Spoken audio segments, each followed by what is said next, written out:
समस्त को नमस्कार। जय जगन्नाथ बंधु माने देखंतु आपण मानकू आज मु बहुत बड़ अपडेट देवाकू जाउछि। बहुत गुरुत्वपूर्ण अपडेट आपण माने शेष पर्यंत देखिले जानी पारिबे एवं आपण सही गुरुत्वपूर्ण अपडेट को समाधान करि पारिबे। चलंतु से अपडेट टी कोन रहिछि देखंतु बंधु माने जो माने पीएम किसान योजना अधीन रे टंका पाउछंती सेमानक पई एही अपडेट टी रहिछि। जदि आपण माने एही अपडेट को ठीक करू नाहंती ताले मने रखंतु आगामी दिन गुड़िकरे आपण माने पीएम किसान रो कोनोसी किस्ती टंका पाइबे नाही। तेणु से अपडेट टी कोन रहिछि बंधु माने देखंतु बंधु माने पीएम किसान रो एबे एनुअल ई-केवाईसी आरंभ होई जाइछि। जदि आपण माने एनुअल ई-केवाईसी करू नाहंती ताहले मने रखंतु आपण को पीएम किसान रो आउ कोनोसी किस्ती मिलिबो नाही। तेणु प्रति वर्ष आपण को एबे एनुअल ई-केवाईसी करबा को पड़िबो। ताहले आपण माने एही एनुअल ई-केवाईसी किपरि करिवे आगको मु आपण मानको कहिबा को जाउछि। आपण अति सहज रे भी करि परिबे। तेणु कोन करबा को पड़िबो तेणु समस्त को अनुरोध वीडियो को प्रथमे लाइक कर दियंतु। चलंतु एबे जानिबा आपण माने अति सहज रे किपरि ई-केवाईसी करि परिबे। देखंतु प्रथम ई-केवाईसी करिवार प्रणाली होची आपण माने चाहिले आपणकर आधार कार्ड मोबाइल नंबर धरी आपणकर निकटस्थ जनसेवा केंद्र को जिबे सीएससी सेंटर को जिबे। ताहले जे आपण माने सेठारे कोन ना ई-केवाईसी अति सहज रे फिंगरप्रिंट दे करि पाइबे। आपणकर ई-केवाईसी कंप्लीट होई जिवो जहा पर आपण माने आगामी जेतेटी किस्ती दिया जिवो पीएम किसान अधीन रे आपण माने पाई परिबे।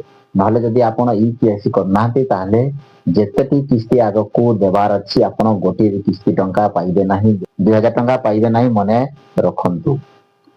आ द्वितीय प्रोसेस टी होची आपण को मोबाइल आपण धरुथिबा एंड्रॉइड मोबाइल जहार स्क्रीन टच मोबाइल रहिछि आपण माने अति सहज रे करि परिबे। देखंतु कोन करबा को पड़िबो प्रथमे आपण मानको दुईटी ऐप इंस्टॉल करबा को पड़िबो। से ऐप दुईटी मने रखंतु गोटे ऐप होची आधार फेस आरडी जोड़ा आपण आधार द्वारा आपनकर मुह को देखि पारुथिबे। देखंतु पैसा उठेला बगु टंका जेतबे आपण उठौछंती कोनोसी सीएससी सेंटर रु आपनकर कोन आखि साइज रे देखबा को पडुथला। आखि साइज रे आपण को ब्लिंक करबा को पडुथला साइज रे आपण भी करि परबे। तेणु प्रथमे आधार फेस आरडी ऑथेंटिकेशन ऐप को डाउनलोड करबा को पड़िबो।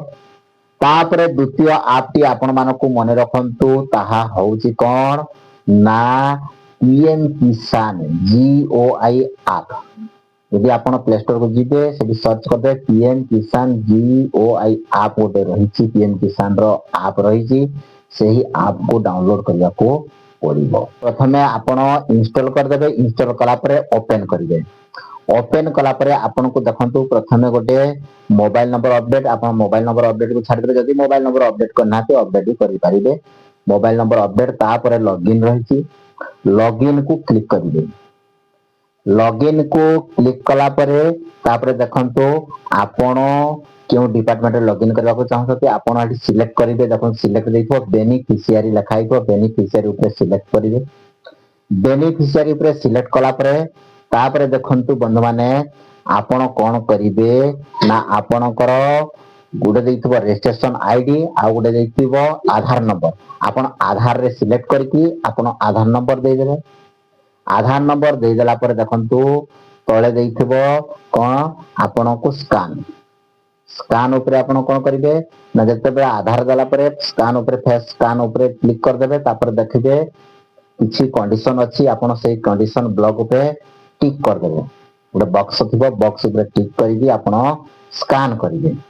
स्कैन कला परे आपण को फेस को आपण कैमरा सामना रे आगो कैमरा सामना रे फेस को देखबा को पड़िबो। गोटे गोल हेकि बाहिबो से गोल रे जते बेले चारि पटे को ना जते सबुज होइबो से सबुज गोल भितरे आपण आखि को ब्लिंक करबा को पड़िबो। ଆପଣ ବ୍ଲିଙ୍କ କରିଦେଲେ ଆପଣଙ୍କର ସକ୍ସେସଫୁଲ ହୋଇଯିବ। ଇକେଆଇସି ଆପଣ କଣ କରିବେ ନା ସକ୍ସେସଫୁଲ ଇକେଆଇସି କରିପାରିବେ। ତାପରେ ଆପଣ ଲଗ୍ଇନ ହେଇଯିବେ। ଲଗ୍ଇନ ପରେ ଦେଖିପାରିବେ ଯେ ଆପଣଙ୍କର ଇକେଆଇସି ସକ୍ସେସଫୁଲ ହୋଇଛି।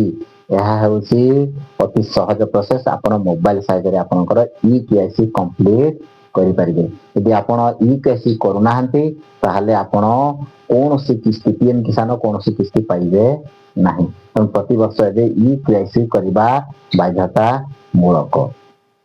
ଦେଖନ୍ତୁ ବନ୍ଧୁମାନେ 23ତମ କିସ୍ତି ସରିଯାଇଛି। ଏବେ 24ତମ କିସ୍ତି ଟଙ୍କା ଆଗକୁ ଆସୁଛି। ତେଣୁ ଆପଣମାନେ ଇକେଆଇସି ଯଥାଶୀଘ୍ର କରିନିଅନ୍ତୁ, ନହେଲେ 24ତମ କିସ୍ତି ଆପଣ ପାଇପାରିବେ ନାହିଁ। ଆଜିର ଅପଡେଟଟି ଆପଣମାନଙ୍କୁ ଭଲ ଲାଗିଛି, ଭିଡିଓକୁ ଲାଇକ୍ କରିନଥିଲେ ଲାଇକ୍ କରିଦେବେ।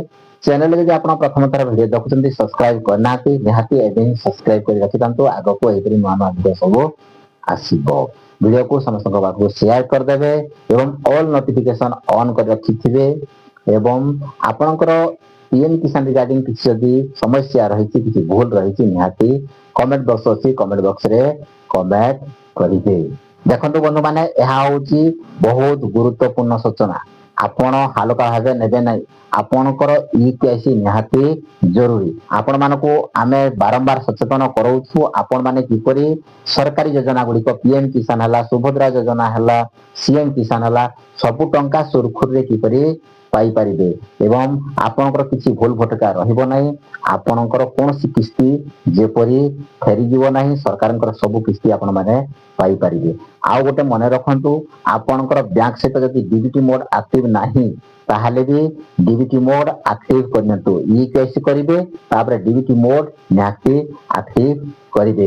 ଆଉ ଯେଉଁମାନଙ୍କର ବ୍ୟାଙ୍କରେ କଣ ନା ଆଧାର ଲିଙ୍କ ରହୁନାହିଁ ସେମାନଙ୍କର ବହୁତ ବଡ ପ୍ରୋବ୍ଲେମ। ସେମାନଙ୍କର ବି ଯଦି ସେମାନଙ୍କର ଇକେଆଇସି ହେଇଯାଉଛି ଆଧାର ଲିଙ୍କ ନାହିଁ ତାହେଲେ ବି ଟଙ୍କା ଆସିବ ନାହିଁ। ତେଣୁ ଆଧାର ଲିଙ୍କ ନିହାତି କରି ନିଅନ୍ତୁ। ସମସ୍ତଙ୍କୁ ଧନ୍ୟବାଦ। ଆଜି ପାଇଁ ଭିଡିଓରେ ଏତିକି ରହିଲି। ଜୟ ଜଗନ୍ନାଥ।